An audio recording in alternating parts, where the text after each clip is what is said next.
Hello दोस्तों, स्वागत है आपका अपने यूट्यूब चैनल ग्रुपिंग हब पे।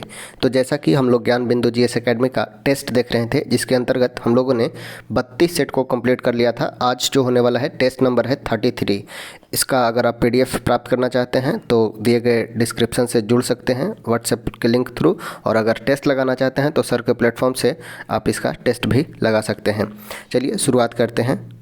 आज जो होने वाला है सेट नंबर है 33। इसके पहले आपके चैनल पे 32 टेस्ट ऑलरेडी अपलोडेड है। अगर आप वो देखना चाहते हैं तो प्लेलिस्ट बना हुआ है, वहाँ से जाकर सर्च करके देख सकते हैं। चलिए शुरुआत करते हैं टेस्ट नंबर 33 को। फर्स्ट क्वेश्चन है, सोवियत गणराज्य यूएसएसआर के उस पहले देश का नाम बताइए जिसने अपनी स्वतंत्रता की घोषणा की। बात किया गया है यूएसएसआर का, जो उस देश का नाम जो अपने स्वतंत्रता की घोषणा सबसे पहले की थी तो वो है लिथुआनिया। बात किया गया है यूएसएसआर का, तो इसका विघटन 1991 में 25 दिसंबर, डेट याद रखना है, 25 दिसंबर 1991 को इसका विघटन होता है। और 15 देशों में यूएसएसआर का विघटन 25 दिसंबर 1991 को 15 देशों में होता है। और वो 15 देश कौन कौन से हैं? तो वो 15 देश में सबसे पहला जो देश टूटा था वो था लिथुआनिया। अगर हम बात करें 15 देशों का, तो 15 देश में आते हैं कजाकिस्तान, किर्गिस्तान, तजाकिस्तान, तुर्कमेनिस्तान और उज्बेकिस्तान। ये 5 देश जिसे मिडिल ईस्ट का संज्ञा दिया गया है। उसके बाद अगर बात करते हैं बाल्टिक देश, जिसे हम Estonia, Latvia, Lithuania, Estonia, Latvia और लिथुआनिया, एस्टोनिया, लताविया और लिथुआनिया, साथ ही साथ जॉर्जिया, आर्मेनिया और Azerbaijan, Georgia, Armenia, Azerbaijan, Estonia, Latvia, Lithuania तथा बेलारूस, रूस, यूक्रेन और मोल्डोवा। ये 15 देश थे। याद रखेंगे 5, 3 8 और 3 11 और 4 हैं बेलारूस, रूस, यूक्रेन और मोल्डोवा। ठीक है, बेलारूस, रूस, यूक्रेन और मोल्डोवा ये 15 देशों में टूटा था, और उसमें सबसे पहले टूटने वाला था वो था लिथुआनिया।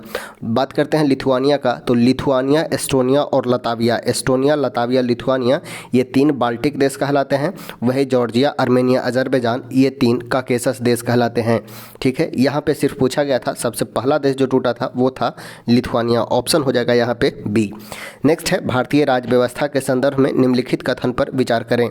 संघ का गृह मंत्री अंतर्राज्यीय परिषद का अध्यक्ष होता है। बात किया गया है अंतर्राज्यीय परिषद का, तो अंतर्राज्यीय परिषद का वर्णन अनुच्छेद 263 के तहत बनाया गया है। और इसका गठन बात किया जाए अगर अंतर्राज्यीय परिषद का, तो इसका गठन 28 मई 1990 को किया गया। 28 मई 1990 को अंतर्राज्यीय परिषद का गठन किया गया। अंतर्राज्यीय परिषद का बात किया जाए तो अनुच्छेद 263 में इसका वर्णन किया गया है। और इसका बात किया जाए अध्यक्ष का, तो अंतर्राज्यीय परिषद का अध्यक्ष गृह मंत्री नहीं बल्कि पीएम होते हैं। प्रधानमंत्री अंतर्राज्यीय परिषद के अध्यक्ष होते हैं। अच्छा, अगर बात किया जाए नेक्स्ट है, भारत का प्रधानमंत्री सभी आंचलिक परिषद का अध्यक्ष होता है। आंचलिक परिषद का अध्यक्ष प्रधानमंत्री नहीं बल्कि गृह मंत्री होते हैं। आंचलिक परिषद का अध्यक्ष प्रधानमंत्री नहीं बल्कि गृह मंत्री होते हैं। गृह मंत्री होते हैं, प्रधानमंत्री नहीं। तो ना ही 1 और ना ही 2 सही है। ऑप्शन हो जाएगा डी, ना ही 1 और ना ही 2। गृह मंत्री होते हैं आंचलिक परिषद के अध्यक्ष, एवं अंतर्राज्यीय परिषद के अध्यक्ष होते हैं पीएम। तो दोनों एक दूसरे का अपोजिट है, तो ना ही 1 और ना ही 2 हो जाएगा। नेक्स्ट है, भारतीय सैनिकों ने अंग्रेजों के खिलाफ पहला विद्रोह कब किया था? भारतीय सैनिकों के द्वारा अंग्रेजों के खिलाफ पहला विद्रोह किया गया था 1806 में। 1806 में बेल्लौर में सैनिकों का विद्रोह होता है। 1806 10 जुलाई 1806 याद रखना है, 10 जुलाई 1806 को बेल्लौर, जो चेन्नई में पड़ता है, वही तमिलनाडु में बेल्लौर में सिपाहियों के द्वारा विद्रोह किया जाता है। कारण होता है उनको पगड़ी ना पहनने दिया जाना एवं तिलक लगाने पर प्रतिबंध लगाना। ठीक है, उसके कारण सैनिकों ने विद्रोह किया 1806 में। अगर बात किया जाए 1764 में, तो 1764 में बक्सर का युद्ध होता है। वही अगर बात किया जाए 1857 में, तो 1857 में महान क्रांति होती है। भारतीय स्वतंत्रता संग्राम की प्रथम क्रांति होती है 1857 में। ठीक है, नेक्स्ट देखते हैं, क्वेश्चन नंबर है 4। कांग्रेस सम्मेलन का शिक्षित भारतीयों भारतीयों का वार्षिक राष्ट्रीय मेला किसने कहा? कांग्रेस सम्मेलन। बात किया गया है कांग्रेस सम्मेलन का जो प्रतिवर्ष आयोजित किया जाता था उसे शिक्षित भारतीयों का वार्षिक मेला राष्ट्रीय मेला किसने कहा? तो शिक्षित भारतीयों का राष्ट्रीय मेला कहा था लाला लाजपत राय ने। शिक्षित भारतीयों का राष्ट्रीय मेला कहा लाला लाजपत राय ने। ऑप्शन हो जाएगा वो हो जाएगा ए, लाला लाजपत राय के द्वारा भारतीय राष्ट्रीय कांग्रेस के वार्षिक अधिवेशन को शिक्षित भारतीयों का राष्ट्रीय मेला कहा गया। अगर बात किया जाए भारतीय राष्ट्रीय कांग्रेस का तो इसका स्थापना 28 दिसंबर 1885 को लॉर्ड डफरिन के समय में एओ ह्यूम के द्वारा किया जाता है।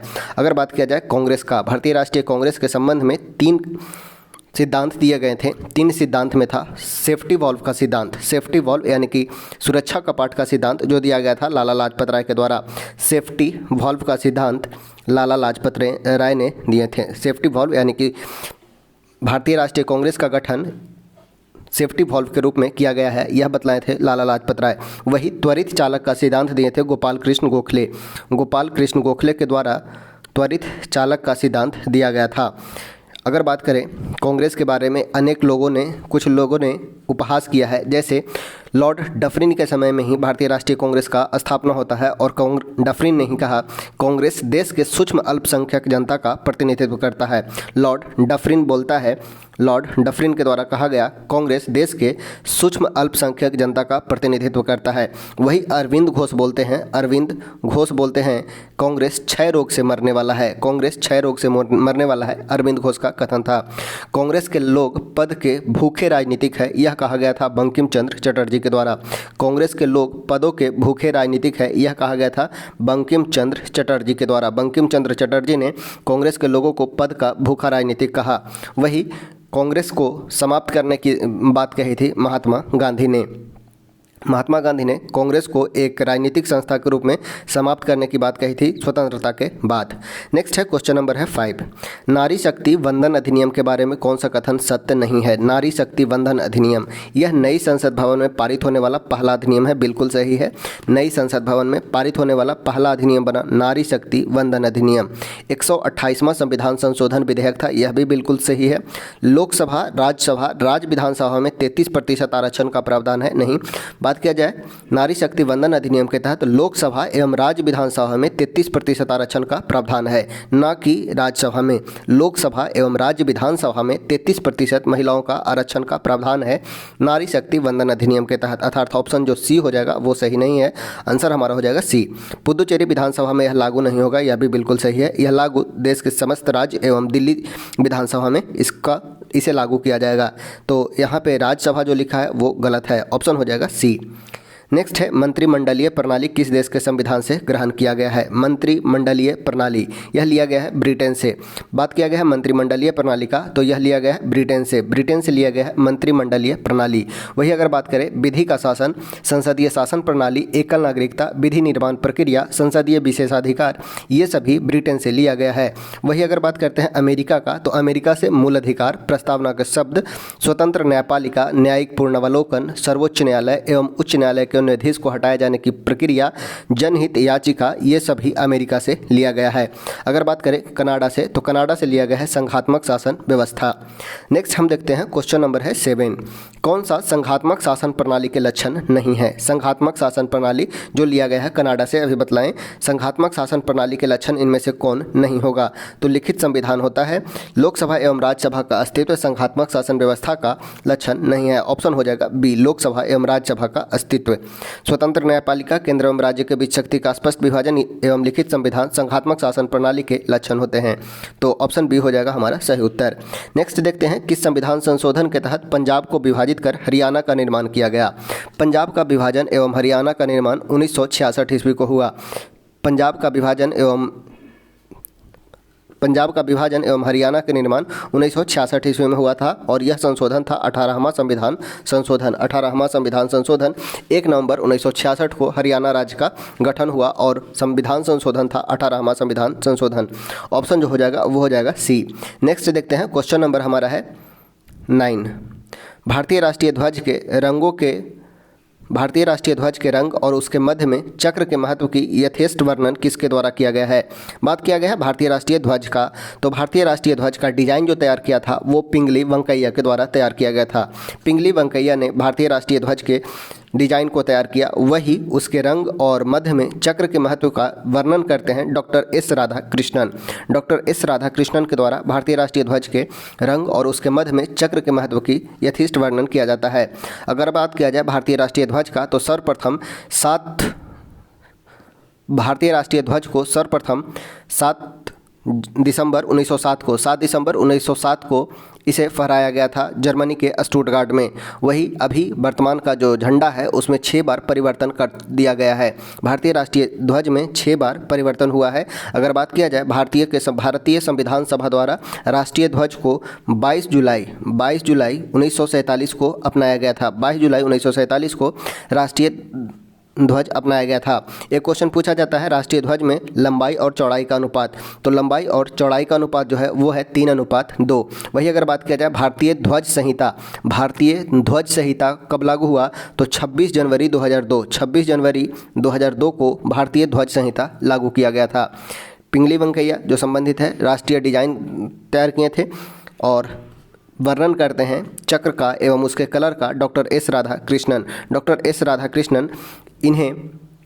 राधाकृष्णन ये भारत के प्रथम भारत रत्न विजेता होते हैं। भारत रत्न प्रथम विजेता डॉक्टर एस राधाकृष्णन ने रंग और उसके मध्य में चक्र के महत्व का वर्णन किया था। ऑप्शन हो जाएगा ए।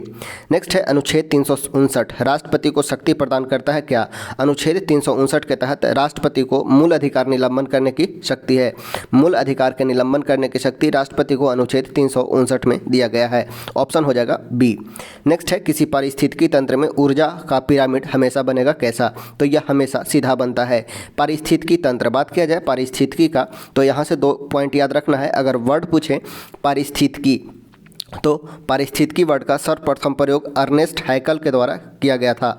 अर्नेस्ट हैकल ने सर्वप्रथम पारिस्थितिकी शब्द का प्रयोग किया। वही एजी टेंसले के द्वारा पारिस्थितिकी तंत्र वर्ड का प्रयोग किया गया था। और पारिस्थितिकी तंत्र में ऊर्जा का पिरामिड जो होता है वो है हमेशा सीधा। अगर बात किया जाए ऊर्जा का पिरामिड का, तो यहाँ से याद रखना है 10% ला एक दूसरे से ट्रांसफ़र जो होता है 10% ही ट्रांसफ़र होता है। और यह दिया गया था लिंडमैन के द्वारा दिया गया था 10% ला।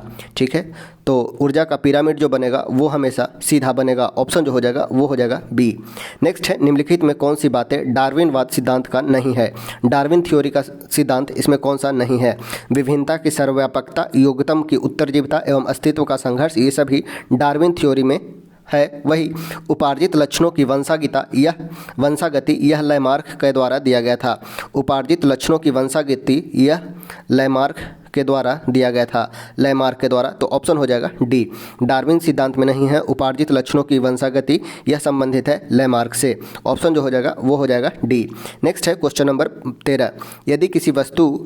यदि कोई वस्तु एक सरल रेखा में एक समान वेग गति करती है तो उसका विस्थापन समय ग्राफ एक सरल रेखा होता है। इसके ढाल से क्या ज्ञात होता है। इसके ढाल से ज्ञात होता है हमें चाल। ऑप्शन हो जाएगा बी, चाल ज्ञात होता है।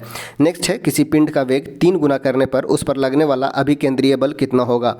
यदि उसके वेग को 3 गुना कर दिया जाए तो अभिकेंद्रीय बल क्या होगा। F इक्वल टू होता है mv²/r। सेंट्रीपिटल फोर्स mv²/r होता है। वेग को 3 गुना कर दिया जाए तो अभिकेंद्रीय बल 3 का 3 स्क्वायर यानी कि 9 गुना हो जाएगा। ऑप्शन हो जाएगा वो हो जाएगा डी। डायरेक्टली प्रोपोर्शनल है, F डायरेक्टली प्रोपोर्शनल है v² के, यानी कि 3 गुना से हो जाएगा 9 गुना। नेक्स्ट है मेथिल एल्कोहल का शुद्धिकरण किस विधि द्वारा किया जाता है। मेथिल एल्कोहल का शुद्धिकरण यह किया जाता है भाप आसवन विधि के द्वारा। भाप आसवन विधि यानी कि स्टीम डिस्टिलेशन के द्वारा मेथिल एल्कोहल का शुद्धिकरण किया जाता है। ऑप्शन हो जाएगा वो हो जाएगा ए। नेक्स्ट है एनीमिस यानी कि अरक्तता रोग ज्ञात करने में किसका प्रयोग किया जाता है।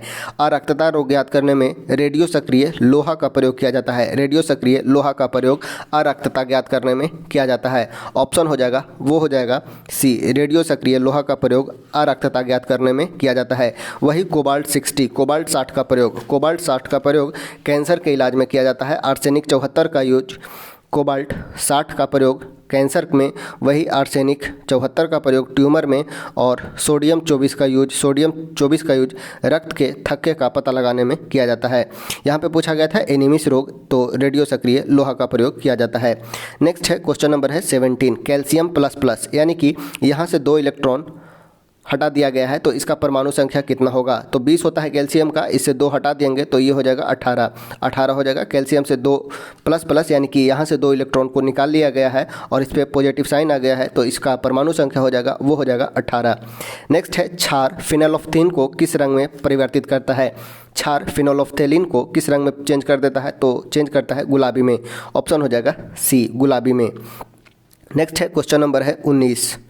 ग्लैवनीकरण में किस धातु पर जस्ता का परत चढ़ाया जाता है। ग्लैवनाइजेशन में किस धातु पर जस्ता का परत चढ़ाया जाता है, तो लोहा पर चढ़ाया जाता है। ग्लैवनाइजेशन में लोहा पर जस्ता का परत चढ़ाना ग्लैवनाइजेशन कहलाता है। लोहा पर जस्ता का परत चढ़ाना ग्लैवनाइजेशन कहलाता है। ऑप्शन हो जाएगा, वो हो जाएगा बी। नेक्स्ट है एजुराइट किस धातु का अयस्क है। एजुराइट यह कॉपर का अयस्क है। एजुराइट का बात किया जाए तो एजुराइट कॉपर का अयस्क है। एजुराइट जो है वह कॉपर का अयस्क है। वही अगर बात किया जाए कॉपर का अन्य अयस्क का तो copper pyrite, copper glance, copper pyrite, copper glance, cuprite, malachite, ये सभी कॉपर के अयस्क हैं। वही अगर बात किया जाए एल्यूमिनियम का तो एल्यूमिनियम का बॉक्साइट, क्रायोलाइट, कोरंडम, एल्यूनाइट, कैओलिन, ये सभी एल्यूमिनियम का है। एल्यूमिनियम का अयस्क देखना है तो बॉक्साइट, क्रायोलाइट, कोरंडम, एल्यूनाइट, कैओलिन, ये सभी एल्यूमिनियम के हो जाएंगे। कॉपर के हो जाएंगे copper pyrites, cuprite, copper glance और मैलेकाइट। वही अगर बात किया जाए टीन का तो टीन का अयस्क होता है कैस्टेराइट। कैस्टेराइट टीन का अयस्क है। अगर बात किया जाए जिंक का तो जिंक का अयस्क है जिंक ब्लेड और जिंकाइट। जिंक ब्लेड और जिंकाइट जिंक का अयस्क है। यहाँ पे पूछा गया था एजुराइट, तो एजुराइट यह कॉपर का अयस्क है। ऑप्शन हो जाएगा सी। नेक्स्ट है कृत्रिम विधि द्वारा नाइट्रोजन का यौगीकरण किस विधि द्वारा होता है। कृत्रिम विधि द्वारा नाइट्रोजन का यौगीकरण किस विधि द्वारा होता है, तो हैबर प्रोसेस के द्वारा और बर्कलैंड आइड विधि द्वारा। तो ऑप्शन हो जाएगा डी, ए और सी दोनों, हैबर प्रोसेस और बर्कलैंड आइड विधि द्वारा, दोनों विधि द्वारा किया जाता है। ऑप्शन हो जाएगा डी, ए और सी दोनों। नेक्स्ट है सीमेंट में संगठन में सर्वाधिक मात्रा उपस्थित होता है क्या। अगर बात किया जाए सीमेंट तो सीमेंट का खोज जोसेफ स्पेडिन के द्वारा किया गया था। जोसेफ स्पेडिन ने सीमेंट का खोज किया और इसमें सबसे अधिक मात्रा है कैल्शियम ऑक्साइड का। कैल्शियम ऑक्साइड सबसे अधिक मात्रा में, वही सिलिकॉन ऑक्साइड भी पाया जाता है। तो सबसे अधिक पूछा गया था तो ये हो जाएगा कैल्शियम ऑक्साइड। ऑप्शन हो जाएगा ए। नेक्स्ट है आश्रय का अधिकार। आश्रय का अधिकार किस अनुच्छेद के अंतर्गत मौलिक अधिकार है। बात किया गया है मौलिक अधिकार आश्रय का अधिकार का, तो यह एक मौलिक अधिकार है और यह इसका वर्णन अनुच्छेद 21 में है। आश्रय के अधिकार को मौलिक अधिकार अनुच्छेद 21 के तहत है। आश्रय का अधिकार हो, स्वतंत्र घूमने का अधिकार हो, ये सभी अनुच्छेद 21 में प्राण एवं दैहिक स्वतंत्रता के अधिकार के अंतर्गत आता है। ऑप्शन हो जाएगा सी। नेक्स्ट है निम्नलिखित में भारत के संविधान किसमें पर्यावरण संरक्षण एवं संवर्धन तथा वन एवं वन्य जीव की रक्षा के लिए प्रावधान निहित है। भारत के संविधान में किसमें पर्यावरण संरक्षण और संवर्धन एवं वन्य जीव की रक्षा किया गया का वर्णन किया गया है, तो राज्य के नीति निर्देशक तत्व में 48 के क में वन एवं वन्य जीवों का रक्षा का बात किया गया है। वही मूल कर्तव्य में भी वन्य जीव एवं पर्यावरण का रक्षा का बात किया गया है। तो ऑप्शन हो जाएगा सी दोनों में, राज्य के नीति निर्देशक तत्व में एवं मूल कर्तव्य में, ए और बी दोनों में। नेक्स्ट है निम्नलिखित राज्यों में किसमें पंचायती राज संस्था नहीं है। पंचायती राज संस्था नहीं है तो इनमें से नागालैंड में पंचायती राज संस्था नहीं है। अगर बात किया जाए नागालैंड, मेघालय और मिजोरम का, नागालैंड, मेघालय एवं मिजोरम में पंचायती राज संस्था नहीं है। साथ ही साथ दिल्ली भी याद रखना है, दिल्ली जो केंद्र शासित प्रदेश है यहाँ भी पंचायती राज संस्था नहीं है। नागालैंड, मेघालय, मिजोरम एवं दिल्ली में पंचायती राज संस्था नहीं है। वही अगर बात किया जाए पंचायती राज संस्था भारत में कितने स्तरीय होता है, तो भारत में 3 स्तरीय पंचायती राज संस्था है। वही अगर बात किया जाए वेस्ट बंगाल में पंचायती राज संस्था की 4 स्तरीय है। वेस्ट बंगाल में 4 स्तरीय पंचायती राज है। वही मणिपुर, सिक्किम, गोवा, लक्षद्वीप, पुदुचेरी, दादरा नगर हवेली इसमें द्विस्तरीय है। याद रखना है मणिपुर, सिक्किम, गोवा 3 राज्य एवं लक्षद्वीप, पुदुचेरी, दादरा नगर हवेली यहाँ पे द्विस्तरीय है। बाकी अन्य सभी राज्यों में भारत में त्रिस्तरीय पंचायती राज व्यवस्था है। 3 राज्य जिसमें नहीं है वो है नागालैंड, मेघालय और मिजोरम। एक यूटी जहाँ पे नहीं है वो है दिल्ली। तो इसमें पूछा गया था पंचायती राज संस्था नहीं है तो वो हो जाएगा नागालैंड में। ऑप्शन हो जाएगा वो हो जाएगा ए। नेक्स्ट है लोक प्रतिनिधि अधिनियम 1951 में प्रावधान है। लोक प्रतिनिधि अधिनियम 1951 में क्या प्रावधान है? तो राजनीतिक दलों के पंजीकरण से, राजनीतिक दलों के पंजीकरण का प्रावधान था लोक प्रतिनिधि अधिनियम 1951 में। वही दल बदल अधिनियम का बात किया जाए तो अधिनियम सशक्तिकरण, तो ये 52वां संविधान संशोधन 1985 के तहत आया था। ऑप्शन हो जाएगा डी, राजनीतिक दलों के पंजीकरण का प्रावधान है लोक प्रतिनिधि अधिनियम 1951 में। ऑप्शन हो जाएगा डी। बिहार लोक सेवा आयोग अपने कार्यों का प्रतिवेदन प्रस्तुत करता है किसे? बिहार लोक सेवा आयोग अपने कार्यों का प्रतिवेदन राज्यपाल के समक्ष प्रस्तुत करते हैं, राज्यपाल के समक्ष। ऑप्शन हो जाएगा बी। नेक्स्ट है राष्ट्रीय मानवाधिकार आयोग के अध्यक्ष एवं सदस्यों की नियुक्ति के लिए गठित समिति में निम्नलिखित में कौन सम्मिलित नहीं होते हैं? बात किया गया है मानवाधिकार आयोग का। तो मानवाधिकार आयोग के गठन में प्रधानमंत्री, लोकसभा के अध्यक्ष, राज्यसभा के उपसभापति, संसद के दोनों सदनों के मुख्य विपक्षी दल के नेता एवं केंद्रीय गृह मंत्री भाग लेते हैं। लोकसभा के अध्यक्ष भाग लेते हैं, राज्यसभा एवं लोकसभा के विपक्ष के नेता भाग लेते हैं, केंद्रीय गृह मंत्री भाग लेते हैं, राज्यसभा के उपसभापति, सभापति नहीं बल्कि राज्यसभा के उपसभापति भाग लेते हैं। इसमें पूछा गया था कौन नहीं होते हैं? तो राज्यसभा के सभापति अर्थात उपराष्ट्रपति होते हैं, वो नहीं होते हैं। राष्ट्रीय मानवाधिकार आयोग के अध्यक्ष में सदस्यों की नियुक्ति में उपराष्ट्रपति यानी कि राज्यसभा के सभापति पार्टिसिपेट नहीं करते हैं बल्कि उपसभापति पार्टिसिपेट करते हैं। ऑप्शन हो जाएगा ए। नेक्स्ट है निम्नलिखित में कौन सा पदाधिकारी महान्यायवादी के समक्ष पद धारण करता है? बात किया गया है महान्यायवादी का, तो आर्टिकल यहाँ से 2 याद रखना है। एक आर्टिकल 76 के अनुसार महान्यायवादी का पद है, ये देश के सर्वोच्च विधि अधिकारी होते हैं अनुच्छेद 76 के अंतर्गत, और इन्हें संसद में पार्टिसिपेट होने का यानी कि भाग लेने का प्रावधान है, भाग ले सकते हैं, बल्कि वोटिंग करने का राइट नहीं है, यानी कि इनका वोटिंग राइट नहीं है, यह बतलाया गया है अनुच्छेद 88 में। महान्यायवादी बात किया गया है, कौन सा पदाधिकारी जो होता है महान्यायवादी के समक्ष पद धारण करते हैं? तो कैबिनेट सचिव महान्यायवादी के समक्ष पद धारण करते हैं, कैबिनेट सचिव। ऑप्शन हो जाएगा बी। नेक्स्ट है रुब अल खाली मरुस्थल किस देश में है? रुब अल खाली मरुस्थल यह है सऊदी अरब में। सऊदी अरब के दक्षिणी भाग में है रुब अल खाली मरुस्थल। वही अगर बात किया जाए ईरान में तो दस्त ए कबीर और दस्त ए लूट, दस्त ए कबीर और लूट मरुस्थल जो है वो है ईरान में। अगर वही बात किया जाए चीन में तो चीन और मंगोलिया में है गोबी मरुस्थल, चीन और मंगोलिया में है गोबी मरुस्थल। ईरान में दस्त ए कबीर और दस्त ए लूट मरुस्थल ईरान में है। सऊदी अरब में है रूब अल खाली मरुस्थल, सऊदी अरब के दक्षिणी भाग में। ऑप्शन हो जाएगा सी। नेक्स्ट है नियामगिरी पहाड़ी किस राज्य में है? नियामगिरी पहाड़ी यह उड़ीसा में है, नियामगिरी पहाड़ी उड़ीसा में है। अगर अन्य बात किया जाए उड़ीसा की पहाड़ियाँ तो देओमली की पहाड़ी यह भी उड़ीसा में है। कंधमाल एवं गंधमार्दन यह भी उड़ीसा में है। महेंद्रगिरी का बात किया जाए तो यह भी उड़ीसा में है।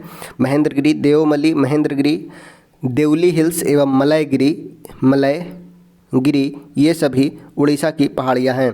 देवमली, गंधमार्दन, महेंद्रगिरी, मलयगिरी, नियामगिरी ये सभी उड़ीसा की पहाड़ियाँ हैं। अगर बात किया जाए केरल में तो अन्नामलाई, कार्डमम, राजमाला, अन्नाईमुदी, सबरीमाला ये सभी केरल में है। सबरीमाला, अन्नामलाई, कार्डमम, राजमाला, अन्नाईमुदी ये सभी केरल में है। वही बात किया जाए वेस्ट बंगाल में तो संदकफू याद रखना है, पश्चिम बंगाल का सबसे ऊंची चोटी भी है संदकफू, यह भी संदकफू यह पश्चिम बंगाल का सबसे ऊंची चोटी है। बिहारी नाथ पश्चिम बंगाल में एक याद रखना है, बिहारी नाथ यह भी पश्चिम बंगाल में ही स्थित है। बिहारी नाथ हिल्स। अगर बात किया जाए गुजरात का तो गुजरात में है गिरनार पहाड़ी एवं गिर पहाड़ी, कच्छ पहाड़ी ये सभी गुजरात में है। गिरनार, गिर और कच्छ पहाड़ियाँ गुजरात में स्थित है। नियामगिरी यह हो जाएगा उड़ीसा में। ऑप्शन हो जाएगा ए। नेक्स्ट है क्वेश्चन नंबर है 32।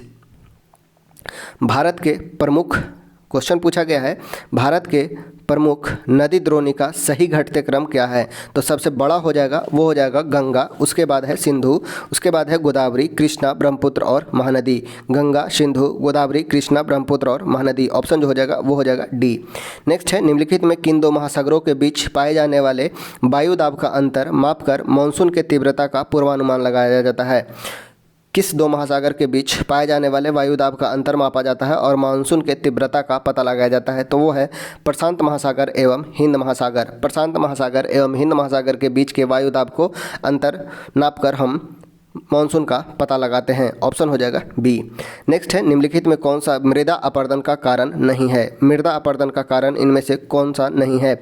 तो पलवार या मल्चिंग। पलवार या मल्चिंग के अंतर्गत खेतों में एक पतली सीट, प्लास्टिक का एक पतली सीट बिछाया जाता है ताकि अन्य पौधों की अपेक्षा अन्य खरपतवार जो उगते हैं वो न उगें, साथ ही साथ उसे कम पानी की ज़रूरत हो। तो इससे यह मृदा अपरदन का कारण नहीं बनता है। पलवार या मल्चिंग।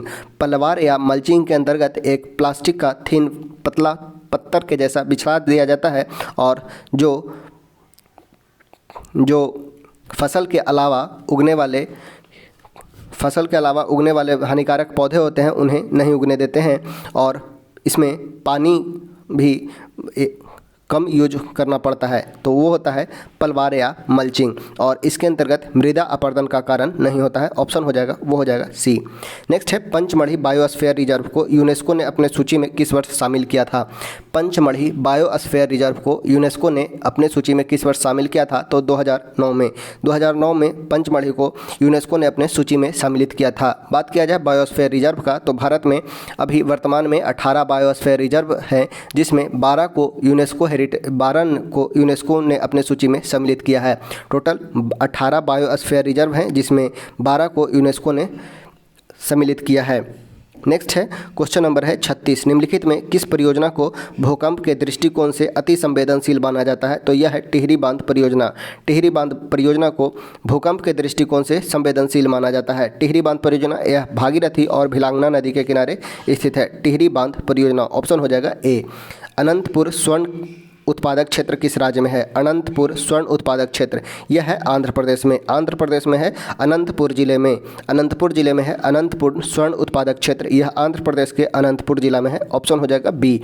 कर्नाटक में याद रखना है, कर्नाटक सबसे प्रमुख स्वर्ण उत्पादक क्षेत्र है और यहाँ का KGF कोलार खान जो है वह स्वर्ण के लिए प्रमुख उत्पादक खान है। कर्नाटक का कोलार खान याद रखना है, कर्नाटक का कोलार खान। नेक्स्ट है, भारत में सौर ऊर्जा उत्पादक राज्यों का सही अवरोही क्रम कौन सा है? सही अवरोही क्रम यानी कि सबसे अधिक कौन सा है?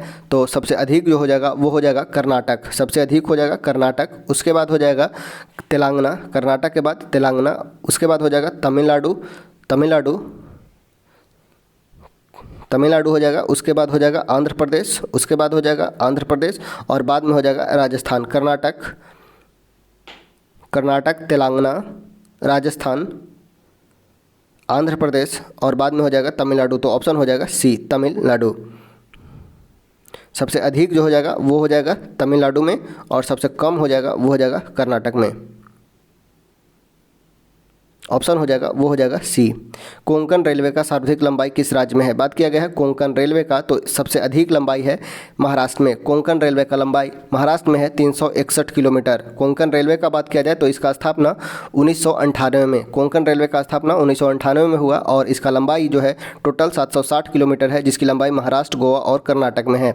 महाराष्ट्र के रोहा से कर्नाटक के मंगलुरु तक कोंकण रेलवे का विस्तार है। महाराष्ट्र के रोहा से कर्नाटक के मंगलुरु तट तक कोंकण रेलवे का विस्तार 760 किलोमीटर में है, जिसमें ब्रॉड गेज का निर्माण किया गया है। इसमें ब्रॉड गेज के अंतर्गत आता है और महाराष्ट्र में 361 किलोमीटर, वही कर्नाटक में 239 किलोमीटर और गोवा में 156 kilometre, total 760 kilometre Konkan railway की लंबाई है और इसका स्थापना 1998 में किया गया था। कोंकण रेलवे 26 जनवरी 1998 को इसका स्थापना किया गया था। तो सबसे अधिक पूछा गया था तो ये हो जाएगा महाराष्ट्र में। ऑप्शन हो जाएगा ए। जनगणना 2011 के जनगणना के अनुसार अनुसूचित जाति यानी कि SC का प्रतिशत कितना है? तो SC का प्रतिशत है 8.6%। जनगणना 2011 के अनुसार अनुसूचित जाति SC का प्रतिशत है 8.6। नेक्स्ट है मैतई जनजाति किस राज्य में निवास करती है? तो मैतई और कुकी यह सभी मणिपुर की जनजातियां हैं। मैती जनजाति किस राज्य में निवास करती है? तो मणिपुर में है मैतई और कुकी। नेक्स्ट है कावला वन्य जीव अभयारण्य किस राज्य में है? कावला वन्य जीव अभयारण्य यह है तेलंगाना में। कावला वन्य जीव अभयारण्य तेलंगाना में है। ऑप्शन हो जाएगा बी। नेक्स्ट है लावनी और तमाशा लोक नृत्य किस राज्य से संबंधित है? लावनी लावनी और तमाशा संबंध है महाराष्ट्र से। लावनी और तमाशा यह महाराष्ट्र का नृत्य है। ऑप्शन हो जाएगा डी। बोगोज कोई अभिलेख में किस देवता का नाम उल्लेख नहीं है? तो इंद्र, वरुण, नास्त का उल्लेख है, अग्नि का उल्लेख नहीं किया गया है। इंद्र, वरुण, नास्त का उल्लेख है, अग्नि का उल्लेख नहीं है। ऑप्शन हो जाएगा वो हो जाएगा डी। नेक्स्ट है क्वेश्चन नंबर है हमारा 45 में बोला गया है युद्ध भूमि में बड़ी संख्या में सैनिकों के मारे जाने के बाद किस भारतीय गण अथवा राज्य की स्त्रियों ने सिकंदर के विरुद्ध शस्त्र धारण किया था? बात किया गया है सिकंदर का, तो सिकंदर का भारत पर आक्रमण 326 ईस्वी पूर्व में होता है और पूछा गया है युद्ध भूमि में बड़ी संख्या में सैनिकों के मारे जाने के बाद किस भारतीय गण अथवा राज्य की स्त्रियों ने सिकंदर के विरुद्ध धारण किया था? तो वो था अश्वक, अश्वक के स्त्रियों ने। ऑप्शन हो जाएगा बी। नेक्स्ट है गौतम बुद्ध के द्वारा किसके माध्यम से दुख निरोध का उपाय बताया गया? तो 4 आर्य सत्य को बताया गया था। 4 आर्य सत्य को दुख निरोध का उपाय बताया गया था। ऑप्शन हो जाएगा सी। निम्नलिखित में अशोक के किस अभिलेख का विषय प्रशासनिक नहीं था? किस अभिलेख का विषय प्रशासनिक नहीं था? तो वो था रुमिनदेई अभिलेख, रुमिनदेई अभिलेख। ऑप्शन हो जाएगा ए। गुप्त काल में महाबलीकृत होता था, महाबलाधिकृत क्या होता था? तो सेनापति को महाबलाधिकृत होता था। ऑप्शन हो जाएगा सी। नेक्स्ट है निम्नलिखित में किस साहित्य की रचना शाहजहांनामा के समय नहीं हुई थी? शाहजहांनामा के समय किसकी रचना नहीं हुई? तो फतुहात ए आलमगीरी, फतुहात ए आलमगीरी की रचना शाहजहां के समय नहीं हुआ था। किस सल्तनत कालीन शासक का उपनाम जौना खां था? तो जौना खां मोहम्मद बिन तुगलक को जाना जाता था। मोहम्मद बिन तुगलक का बचपन का नाम था जौना खां और जौनपुर का इसी उपलक्ष्य में जौनपुर का स्थापना भी होता है। मोहम्मद बिन तुगलक शासक का नाम था जौना खां। ऑप्शन हो जाएगा बी। नेक्स्ट है दुरई सराय की संधि का संबंध है किससे? दुरई सराय का संबंध है मराठा साम्राज्य से। दुरई सराय की संधि का संबंध है मराठा साम्राज्य से। नेक्स्ट है सेरोजोवा का युद्ध किनके बीच हुआ था? सेरोजोवा का युद्ध ऑस्ट्रिया और प्रासा के बीच, ऑस्ट्रिया और प्रासा के बीच हुआ था सेरोजोवा का युद्ध। याद रखना है सेरोजोवा हत्याकांड, सेरोजोवा हत्याकांड प्रथम विश्व युद्ध का तत्कालिक कारण भी बनता है। सेरोजोवा का युद्ध ऑस्ट्रिया और प्रासा के बीच होता है। कांग्रेस के किस अधिवेशन के दौरान कांग्रेस में दूसरा विभाजन होता है? बात किया जाए कांग्रेस में दूसरा विभाजन तो 1918 के विशेष अधिवेशन में कांग्रेस का दूसरा विभाजन होता है। वही प्रथम विभाजन का बात किया जाए तो 1907 में कांग्रेस फूट होता है 1907 में, और 1916 में पुनः लखनऊ समझौता के अंतर्गत कांग्रेस में मिलन होता है और पुनः 1918 के विशेष अधिवेशन में कांग्रेस का दूसरा विभाजन होता है। ऑप्शन हो जाएगा सी। नेक्स्ट है स्वतंत्रता आंदोलन के दौरान शाही नौसेना विद्रोही 18 से 23 फरवरी 1946 को जो हुआ था उसमें आत्मसमर्पण का सलाह किस भारतीय राजनेता के द्वारा दिया गया था? कौन से भारतीय राजनेता ने शाही नौसैनिक विद्रोह को आत्मसमर्पण करने का सलाह दिया था? तो मोहम्मद अली जिन्ना एवं सरदार पटेल ने, मोहम्मद अली जिन्ना एवं सरदार पटेल ने नौसेना विद्रोह में आत्मसमर्पण का सलाह दिया था। मोहम्मद अली जिन्ना और सरदार पटेल ने। ऑप्शन हो जाएगा डी। नेक्स्ट है निम्नलिखित में किस अधिनियम के तहत केंद्रीय विधान परिषद में सरकारी सदस्यों के बहुमत की व्यवस्था रखी गई? तो प्रांतीय परिषद में गैर सरकारी सदस्यों के बहुमत की व्यवस्था किया गया था। तो यह था मार्ले मिंटो सुधार 1909, मार्ले मिंटो सुधार 1909 में यह व्यवस्था किया गया था। ऑप्शन हो जाएगा ए। त्रिभुजाकार ठोस में गुरुत्व केंद्र की स्थिति कहाँ होती है? यह है त्रिभुजाकार ठोस में गुरुत्व केंद्र की स्थिति होती है माध्यिका का कटान बिंदु, माध्यिका का कटान बिंदु में उसका सेंटर ऑफ ग्रेविटी होता है। माध्यिका का कटान बिंदु यानी कि मीडियन का कटान बिंदु ही होता है गुरुत्व केंद्र, माध्यिका का कटान बिंदु। ऑप्शन हो जाएगा ए। नेक्स्ट है आसंजक बल यानी कि एडहेसिव फोर्स किसके बीच लगता है? एडहेसिव फोर्स दो भिन्न पदार्थों के अणुओं के बीच, दो भिन्न पदार्थों के अणुओं के बीच एडहेसिव फोर्स वही ससंजक अर्थात कोहेसिव फोर्स लगता है एक ही पदार्थ के अणुओं के बीच। कोहेसिव फोर्स लगता है एक ही पदार्थ के अणुओं के बीच, कोहेसिव फोर्स, और एडहेसिव फोर्स लगता है दो भिन्न पदार्थों के अणुओं के मध्य। ऑप्शन हो जाएगा बी। नेक्स्ट है क्वेश्चन नंबर है 58।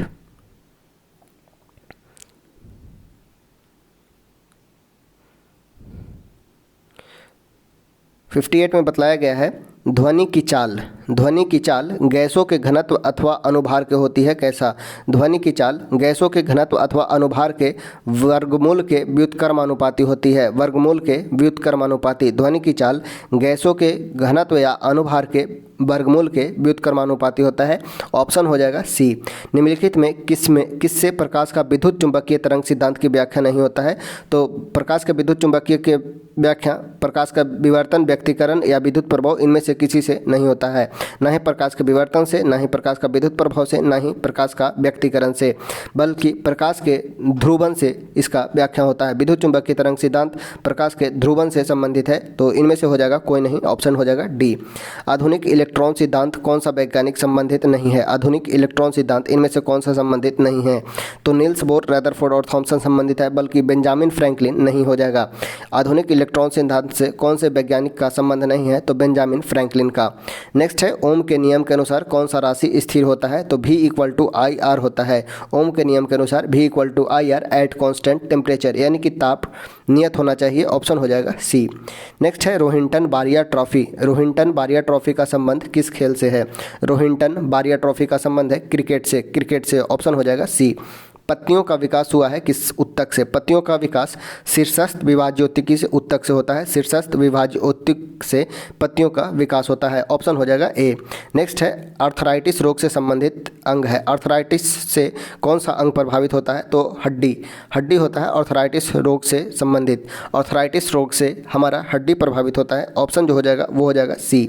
नेक्स्ट है सीमेंट के निर्माण के लिए उत्तरदायी कौन सा ग्रंथि होता है? कौन सा ग्रंथि सीमेंट के निर्माण के लिए उत्तरदायी होता है? तो प्रोटेस्ट ग्रंथि, कॉपर ग्रंथि और शुक्राणु, ये सभी सीमेंट के निर्माण के लिए उत्तरदायी होते हैं। ऑप्शन हो जाएगा डी। प्रोटेस्ट ग्रंथि, कॉपर ग्रंथि एवं शुक्राणु। ऑप्शन हो जाएगा वो हो जाएगा डी। नेक्स्ट है कौन सा विकल्प विषम है? समुद्री घोड़ा, मेढक, बंदर। तो इसमें हो जाएगा समुद्री खीरा, यह विकल्प ओड है। समुद्री घोड़ा, मेढक, ये बंदर, ये सभी सेम है। समुद्री खीरा। ऑप्शन हो जाएगा बी। नेक्स्ट है निम्नलिखित में कौन सा नाइट्रोजन स्थिरीकारक जीवाणु नहीं है? नाइट्रोजन स्थिरीकारक जीवाणु नहीं है तो राइजोबियम, एजोटोबैक्टर और क्लेस्ट्रोडियम, ये सभी नाइट्रोजन स्थिरीकारक जीवाणु है।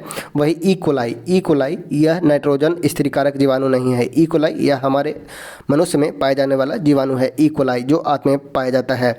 दुबला हाली प्रथा का संबंध किससे है? दुबला हाली प्रथा का संबंध है बंधुआ मजदूरी से। दुबला हाली प्रथा का संबंध है बंधुआ मजदूरी से। ऑप्शन हो जाएगा सी। किस आंदोलन का संबंध दलित सुधार से नहीं है? दलित सुधार से किसका नहीं है? तो सत्यशोधक समाज, वायुकोम सत्याग्रह और तारकेश्वर आंदोलन, ये सभी का संबंध है दलित उत्थान से। हालांकि आत्मसम्मान आंदोलन जो रामास्वामी नायकर के द्वारा चलाया गया था, यह दलित सुधार से नहीं था। दलित सुधार से नहीं था आत्मसम्मान आंदोलन। नेक्स्ट है किस विकल्प का संबंध लॉर्ड चेम्सफोर्ड से नहीं है? लॉर्ड चेम्सफोर्ड, तो प्रांतों में द्वैत शासन प्रारंभ किया जाना, केरल में मोपला विद्रोह, असहयोग आंदोलन की शुरुआत, इनमें से कोई नहीं। तो प्रांतों में द्वैत शासन, यह नहीं हो जाएगा। ऑप्शन हो जाएगा ए। प्रांतों में द्वैत शासन लॉर्ड चेम्सफोर्ड से संबंधित नहीं है। नेक्स्ट है कौन सा विकल्प सत्य है? सोम प्रकाश, कौन सा विकल्प सत्य है? सोम प्रकाश के संस्थापक है द्वारकानाथ विद्याभूषण, यह सही है। सोम प्रकाश के संस्थापक हैं द्वारकानाथ विद्याभूषण। ऑप्शन हो जाएगा ए। नेक्स्ट है क्वेश्चन नंबर है 72। हितोपदेश के लेखक कौन है? हितोपदेश लिखा गया है नारायण पंडित के द्वारा। हितोपदेश के लेखक है नारायण पंडित। अगर बात किया जाए चंद्रवरदाई ने, तो चंद्रवरदाई ने पृथ्वीराज रासो की रचना की थी। पृथ्वीराज रासो के लेखक हैं चंद्रवरदाई। वही नागार्जुन का बात किया जाए तो ये बौद्ध धर्म के महायान संप्रदाय से संबंधित है। महायान संप्रदाय से संबंधित है नागार्जुन, और इन्होंने रस रत्नाकर की बुक लिखी थी। रस रत्नाकर बुक लिखे हैं नागार्जुन। अगर बात किया जाए वात्स्यायन का, तो कामसूत्र और न्याय सूत्र भाष्य के लेखक हैं वात्स्यायन।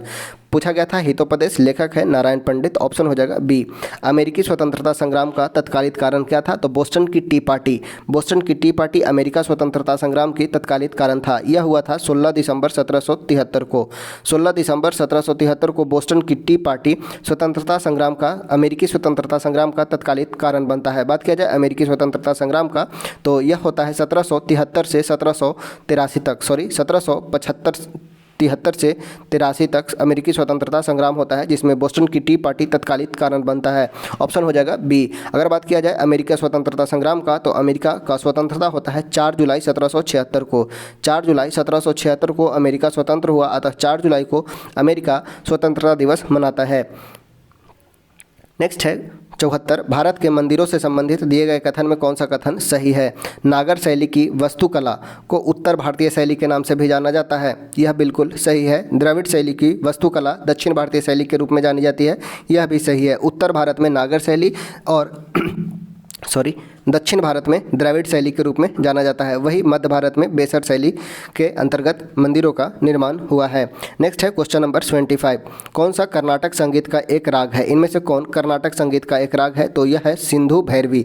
सिंधु भैरवी यह कर्नाटक संगीत का राग है। ऑप्शन हो जाएगा बी, सिंधु भैरवी।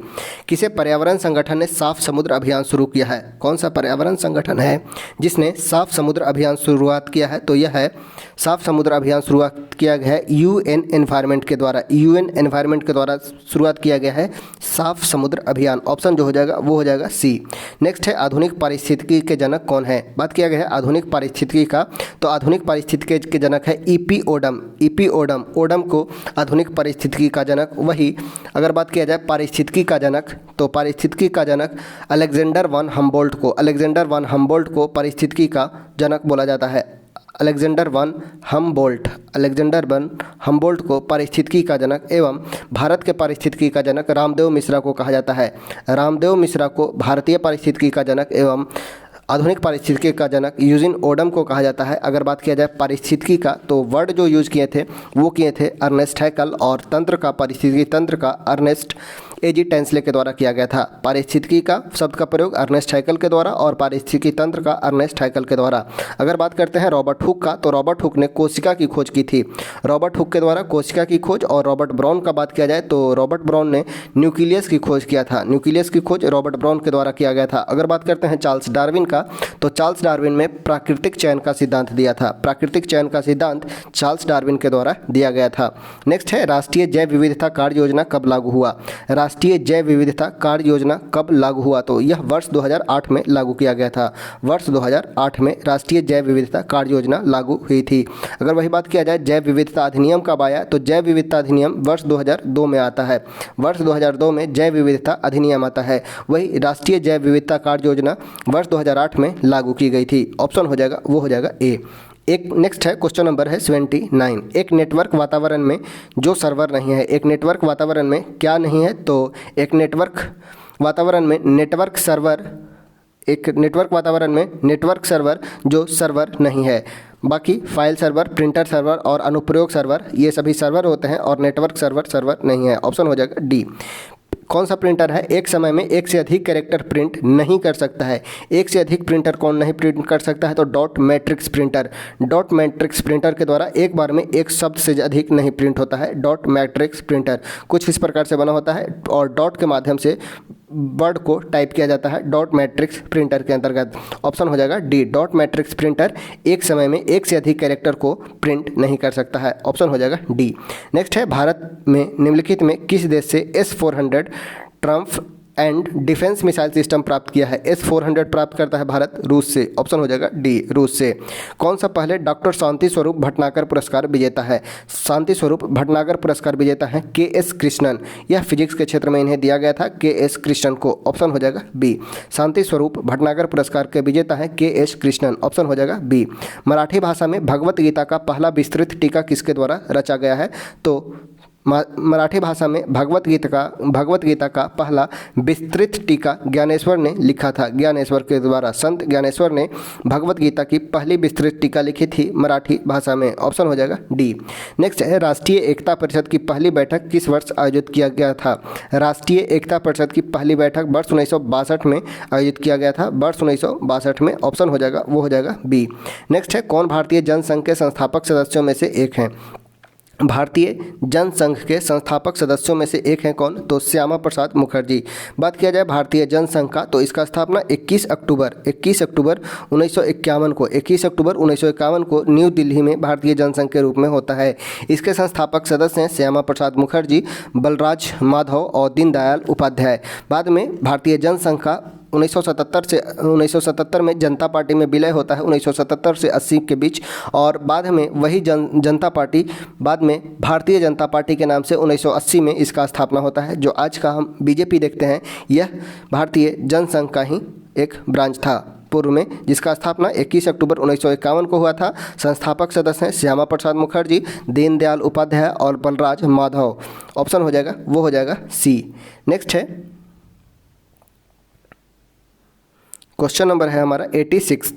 अर्जुन पुरस्कार विजेता विनेश फोगाट किस खेल से संबंधित है? विनेश फोगाट का संबंध है कुश्ती से। विनेश फोगाट का संबंध है कुश्ती खेल से और ये हरियाणा से बिलोंग करते हैं और इन्होंने हाल ही में कुश्ती से अपना संन्यास लिया है। कुश्ती से संबंधित है विनेश फोगाट।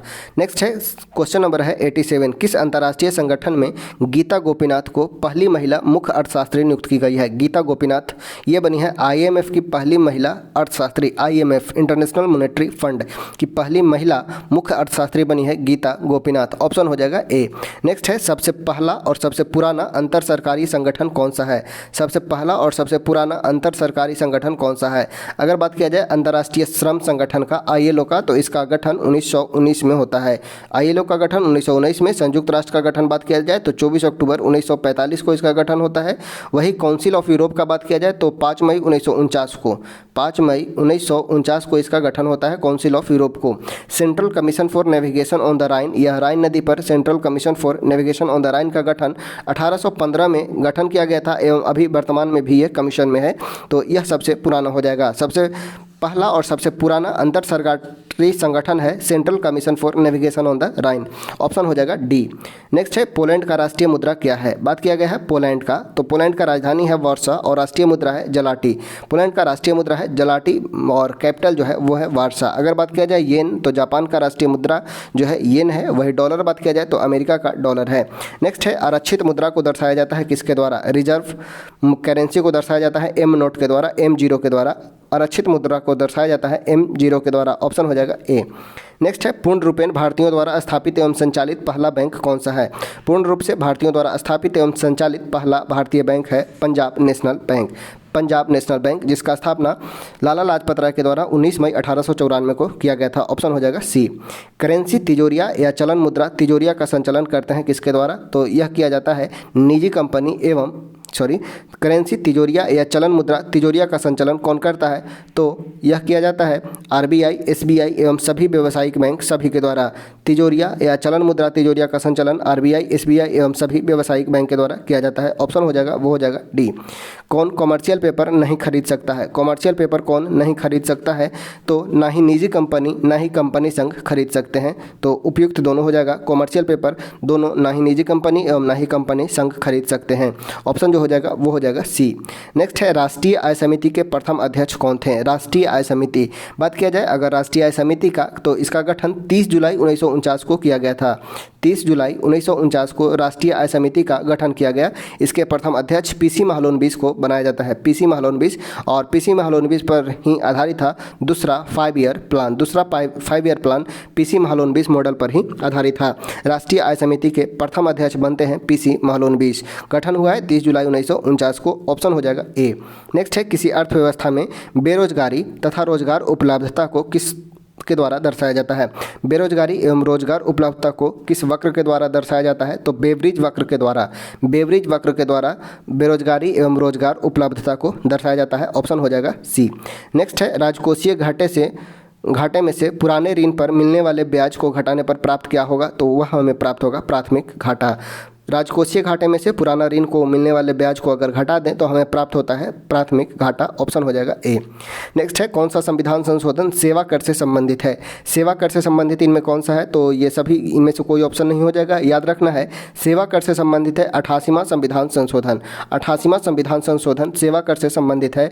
88वां संविधान संशोधन 2003 में 88वां संविधान संशोधन 2003 में सेवाओं पर कर का प्रावधान का वर्णन किया गया है। एवं एक याद रखना है 101वां संविधान संशोधन जो संबंधित है GST से, और यह भी एक प्रकार का टैक्स से ही संबंधित है। जो 101वां संविधान संशोधन एवं 88वां संविधान संशोधन सेवा कर से संबंधित है, यानी कि इनमें से कोई ऑप्शन नहीं हो जाएगा। 88वां एवं 101वां संविधान संशोधन संबंधित है। नेक्स्ट है कुंवर सिंह ने अपना अंतिम युद्ध किस अंग्रेज के कप्तान के विरुद्ध लड़ा था? तो ली ग्रांट को हराए थे। ली ग्रांट सबसे अपना अंतिम युद्ध कुंवर सिंह ने ली ग्रांट के साथ लड़ा था। ऑप्शन हो जाएगा सी, ली ग्रांट के साथ। नेक्स्ट है ब्रह्मयोनी पहाड़ी किस शहर या कस्बे में स्थित है? तो ब्रह्मयोनी पहाड़ी यह गया में स्थित है। ऑप्शन हो जाएगा सी, गया में। नेक्स्ट है, बिहार में सबसे कम अवधि के लिए राष्ट्रपति शासन किस वर्ष लगाया गया था। बात किया जाए बिहार में राष्ट्रपति शासन का, तो बिहार में सर्वप्रथम 1968 ईस्वी में, सर्वप्रथम 1968 में राष्ट्रपति शासन लगा था। वही अंत 2005 में अंतिम बार लगा है और बिहार में अब तक 8 बार राष्ट्रपति शासन लागू हो चुका है। सबसे कम समय के लिए 1995 में लागू हुआ था। सबसे कम समय के लिए 1995 में लागू हुआ था बिहार में, सर्वप्रथम 1968 में और अंतिम बार 2005 में। टोटल 8 बार अभी बिहार में राष्ट्रपति शासन लागू हो चुका है। सबसे कम समय के लिए लगा था वो था 1995 में, तो ऑप्शन हो जाएगा बी। चलिए इसी के साथ 100 क्वेश्चन हमारा होता है समाप्त और यहीं पे वीडियो को करते हैं समाप्त। अगर आपको वीडियो अच्छा लगा हो, इन्फॉर्मेटिव लगा हो, तो वीडियो को एक लाइक ज़रूर कीजिएगा और कमेंट सेक्शन ओपन है। अगर कोई भी सुझाव देना चाहते हैं तो आप वहाँ पे सुझाव दे सकते हैं ताकि वीडियो को और भी इम्प्रूव किया जा सके। चलिए, और अगर वीडियो अच्छा लगा हो तो एक शेयर ज़रूर कीजिएगा। आपके एक शेयर से और एक लाइक से हमें मोटिवेशन मिलता है और भी आगे वीडियो को बनाने का। चलिए, थैंक यू।